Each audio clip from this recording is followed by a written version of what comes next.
let's see. Well, obviously excited for the kids. Going through a lot this year and a lot of transition, injuries and other things, and it was just good to have a good emotional win at home. I think anytime you have an opportunity to play to your home crowd, over 10,000 people, you know, you want to do it the right way, effort-wise, no matter what the result is. And I thought we did that, and I think that's why we won down the stretch. You know, Tim is getting everything he can out of that group, and they do a phenomenal job. And I think it's be a very, very tough team in the future and in the years to come, especially with recruits are signing and the direction of the program. I think it's in great hands down the road, and so we feel fortunate to play to our capabilities tonight. And in the second half, first half was a little suspect, but it's a good win for that. What was going on in that first half? Was it a case of both teams just kind of rivalries, man? Rivalries are an amazing dynamic, you know, and it's hard to prepare. You know, you prepare for rivalries like you do any other game, but then there's just so many other things and intangibles that enter into the equation that you can't anticipate or coach sometimes until they unfold in front of you. So, you know, obviously, I think we were pretty bad offensively. It's shooting 22% the first half, and giving credit to the Miners for not allowing us to get off a lot of good shots and take high percentage shots. But we contributed to some of those woes by our shot selection, our nerves. You know, their defense was just a perfect storm, and luckily we were able to weather it at halftime, and we kind of tweaked some things and made some corrections, and you know, just kind of picked some things that we had to do differently going forward. We did have some things that were successful in the first half, and we kind of went back to those and just said we'll ride those until wheels fall off, and that's what we did.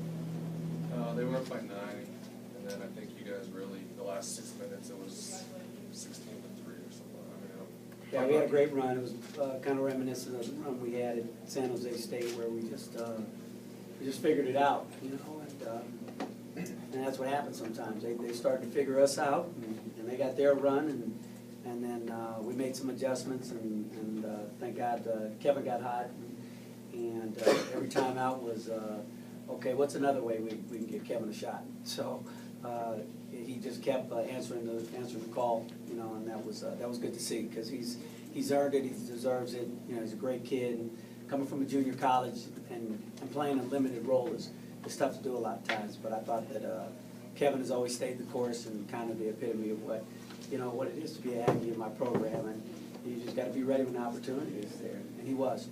Coach Menzies, Jason asked the question, you know, you guys are down 8-9 points, team didn't fold, it responded. How proud were you to see that as a head coach? Well, you know, I was proud while it was unfolding, you know, yeah. You know, you just said, nailed it. I was proud, you know. I was looking at them, I was like, gosh darn, these guys are fighting, you know. They didn't give up, they didn't fold up when the Miners got hot, and so it was good. It was good to see. It felt good. I feel good about this group of kids, you know. I always have. I'm just so happy that they were able to come out with a win, and I think we were 6-1 without Tyrone, and that says a lot for the supporting staff, so to speak. So we're really excited to have him back, and I think his he gave him a little zip there, you know, in the end, because I mentioned his name in one of the timeouts, and said, guys, we got to dig a little deeper for our boy right now, and they did a great job fighting back. So real proud of them, real proud of them. Marvin, considering the atmosphere, the comeback and everything, all the elements with this, how much does a game like this help you prepare for the WAC tournament in a couple of weeks? Obviously, you can't really measure, you know, until it's all said and done. But you know, if I could project a little bit, I would say that this is exactly what you want on a break like this. Either whether it's a bracket buster game or whether it's a game versus a rival. When you have this type of atmosphere, we had a fantastic crowd. You know, I don't know how many UTEP had, but I think we probably had a few more here. It just felt that way at least. And I just was just really, I was just not just proud of my team. I was proud of the city. I was proud of the support, all of the supporting staff at the university, the marketing department. You know, our academic folks. I'm looking over and I'm seeing James Hall, and you know, and just people that are are invested into being an Aggie. So it was a great win for the city. They started 75% in the second half. They seemed like they were getting in the lane, and then did you play zone most of the last 5 or 6? Yeah, the last 9 minutes.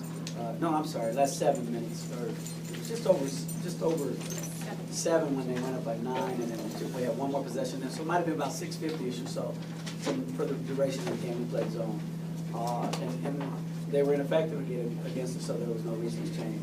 Was that why you had to go to it? Were they just getting in the lane too? No, they were beating us in their isolation situations. You know, Tim is really good at attacking people on matchups, and you know, Sim has never played 37 minutes in his life, and so he was a little winded, you know, and so to have him in man trying to run around and guard people, but I needed him on the floor offensively, you know, and so defensively, you know, we figured we'd go zone and save him, and then also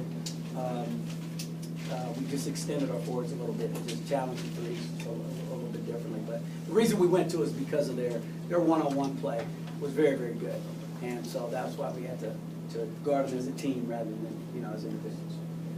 Bonji, did he land kind of weird here? Yeah, he tweaked his knee. It was the same knee that's bothered him before. So he has a MRI.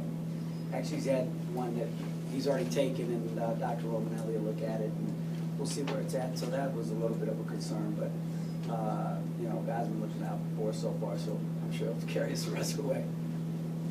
Anything else for Coach? Okay, thanks, Thank Coach. you.